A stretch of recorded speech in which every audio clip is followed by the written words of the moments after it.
hello Newsmark viewers. I hope each of you are healthy and good in spirit.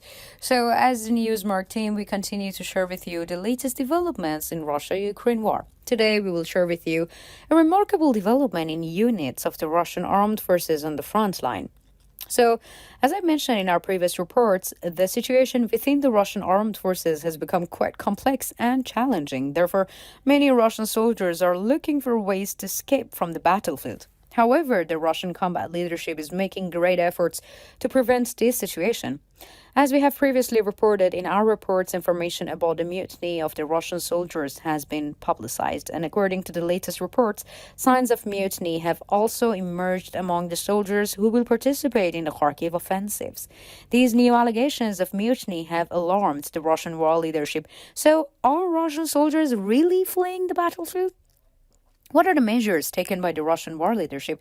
And let's take a look at the entire details together. But before moving on to our report, I would like to make a small reminder. As Newsmark team, we endeavor to convey the developments regarding the Russia-Ukraine war to you. So don't forget to subscribe to our channel and turn on notifications so that you don't miss our daily reports and explanations. You know that I also read all of your comments on our videos, so please continue to share your ideas about our content in the comments and tell us in the comments what content you would like to see on Newsmark channel. Let's start if you're ready. Newsmark reports. The armed forces of Ukraine continue their heroic struggle on the front line, riding a real epic, and every moment, every minute, Russian troops are facing serious resistance, and the Ukrainian defense line has become a real shield for the Russian troops. The Russian army is trying various strategies to overcome this obstacle, but they cannot succeed against Ukraine's determination. Even their most well-known tactics, relentless bombardment, is not enough to dislodge Ukrainian troops from their positions, and the Russian troops have been unable to make any significant progress for a long time. So, according to information obtained from the sources in the region, the resistance of the Ukrainian armed forces has caused a great demoralization against the Russian troops. Unlike the Ukrainian offensives that took place last summer, Ukrainian soldiers don't show any signs of frustration or tendency to flee from the war. However, the opposite is happening in the Russian armed forces. At the moment, Russian troops, although they are in a counteroffensive positions, are rapidly growing weary of this position, and recently it is known that the Russian soldiers have been fleeing from the front line. In recent days, a number of leaflets prepared by the Russian war leadership were allegedly dropped from the air into the Russian trenches. It was quite remarkable with the phrases in this brochure. The phrases in question are as follows: advance or you will go to jail for 10 years. It is better to kill yourself than to surrender to the enemy, and you can only win thanks to the God's chosen one, the great Vladimir Putin. Kneel before the great Putin and kiss his feet. So, the seriousness of these statements distributed by the Russian war leadership to the Russian soldiers reflects a very worrying situation. These pamphlets, reminiscent of the teachings of medieval sect, seem to be product of an effort to detach the Russian army from the modern world and gather it around an ideological belief. Moreover, the fact that investigations were opened even against soldiers who rejected the pamphlets or threw them away shows how strict the Russian war leadership is in the propaganda process. The events that prompted the Russian war leadership to distribute these leaflets had its origin in the offensives to capture the center of Kharkiv. However, Kharkiv is a region that had previously been subjected to the occupation and was reliberated by the Ukrainian forces. Therefore, the serious measures and strategic defense measures taken by the Ukraine in the region make it difficult for the Russian army to advance. Despite intense attacks, Russian troops are finding it difficult to achieve victory, except in the areas without tactical defense. And this situation shows the successes of Ukraine's war strategy and its resistance to the Russian occupation.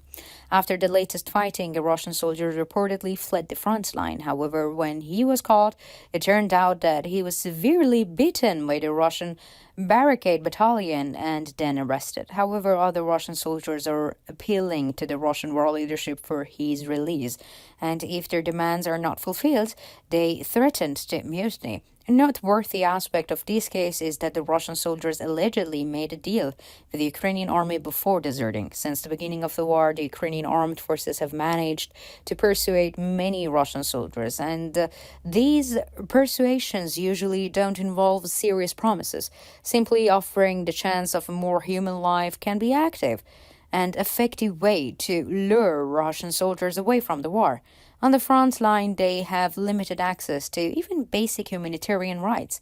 So attempts by the Ukrainian armed forces to dissuade Russian soldiers from fighting by offering them only comfort and treats have led to interesting results. However, this tactic was taken unexpectedly by Russia's combat leadership and led to a desertion of many soldiers, and this situation requires new measures to prevent further desertion. These methods of declaration to prevent Russian soldiers from fleeing the field draws attention as an unprecedented event, and the expressions of loyalty in the declaration clearly reflects that the Russian leader Vladimir Putin sees himself as the Tsar. Putin's claims of being the Tsar is evident from the fact that he wants his soldiers to shoot themselves in the foot. The reality, however, is that these expectations is not realistic. Despite living under Putin's repressive rules, the Russian people have shown that they have democratic and humanitarian values, and it is therefore unlikely that Vladimir Putin will remain where he has positioned himself. The invasion of Ukraine began as one of the Putin's goals, but the situation became more serious as the process progressed and failed. So according to the experts, the developments concerning the mutiny of the Russian troops and are quite ordinary, and they even claim that there are more revolts than known. There is statements made by an expert on the subject. So there are more problems in the Russian army than known. Suppressing these problems is what Putin regime does best. And if these facts come out, the Putin regime will lose a lot of power. He doesn't want that. However, Russian soldiers have been suffering for 2 years, and this ordeal will not end easily at this rate. Russian soldiers are fed up, and they realize that a change in the situation will only be possible with the end of the war. So what happens if the Russian soldiers stop fighting? We have already seen that the external resources of the Russian army have not been very successful so far. So, what do you think? Does the mutiny of the Russian soldiers indicate a change in Russia's military policies? What kind of messages does the content of the leaflets distributed to the Russian soldiers convey about the current state of the Russian military under Putin's leadership? And is the increase in the number of desertions a sign of mistrust towards Russia's military presence in Ukraine? The last one, could continued Russian military presence in Ukraine increase the tendency of the Russian soldiers to desert? So let me know in the comments, because you know that I read and I care a lot about all of your comments.